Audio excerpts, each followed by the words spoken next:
Today's video ay gagawa tayo ng totoo na to guys nilasing na hipon. So wala si mother, nasa bakasyon. So later yung mga tao ay nandito. So ating bibigyan ng hipon at bigyan ng reaction para sa viewers. So may hipon ako, so linis na siya. Lasingin natin. Totoo na to guys. Lasing na siya. Lasing. Wala akong Sprite. So, mag-experiment tayo. Wala din akong oyster sauce. Ang gagamitin ko ay daran! Thai sweet chili sauce. So, ibabad natin ng mga 15 minutes lang itong ating hipon. Then, meron tayong margarina.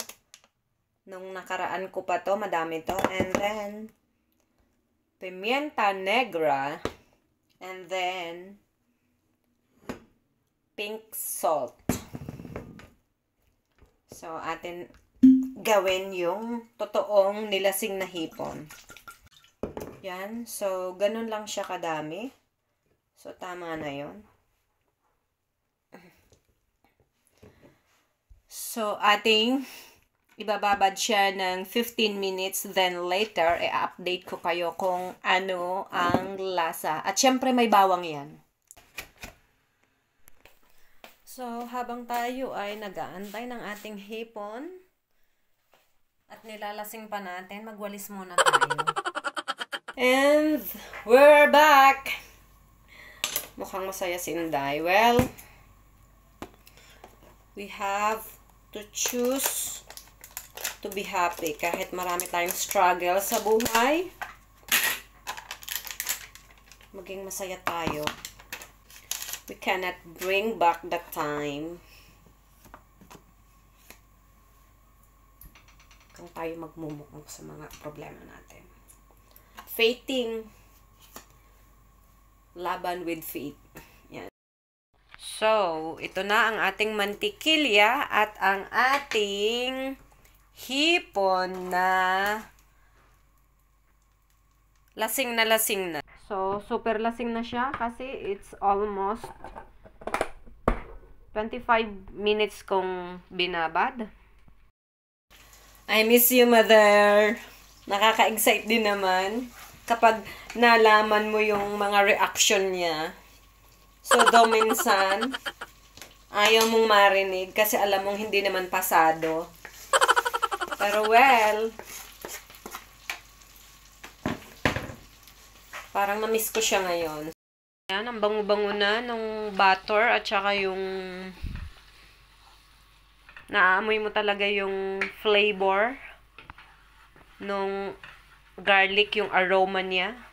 Hindi natin siya isusugba ang ating garlic at papait siya. Ito na, nilagay ko na ang aking hipon. So, 10 minutes lang to guys. Ayaw ko nang ma-overcook. White wine to. Kunti lang. Then, isunod natin yung Thai sweet chili sauce. So, meron na siyang chili powder also. Ayan na siya.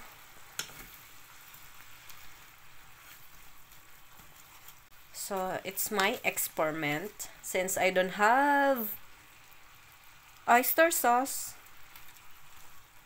chili yung ating ilagay. Sweet chili.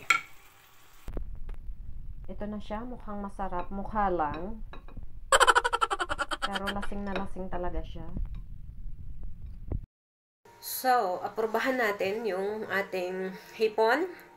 So, ito ang aking hipon na merong wine. First time ko tong ginawa. So, hindi ko alam kung masarap. Hindi nawa malasing yung kakain.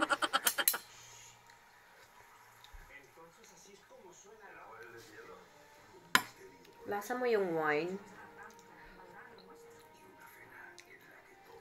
So, may twist. Tingnan natin kung malalasahan nila yung wine na aking nilagay. Sakto lang yung anghang. Yung alat, medyo maalat sa akin. Kasi mababa nga ang timpla ko. So, para to sa mga tao dito sa bahay. Ayan. So, magkamay tayo.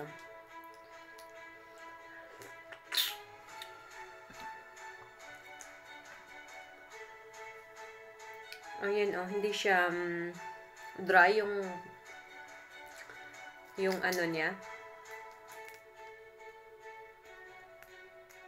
Hindi dry yung laman. 10 minutes lang. After kong nilagay, nagbilang ako ng 10 minutes. Yung 15 minutes medyo ano pa siya eh.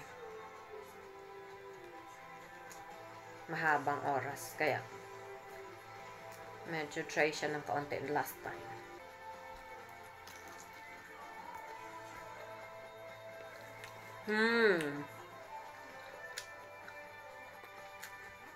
Ang ano niya, ang juicy. Hello.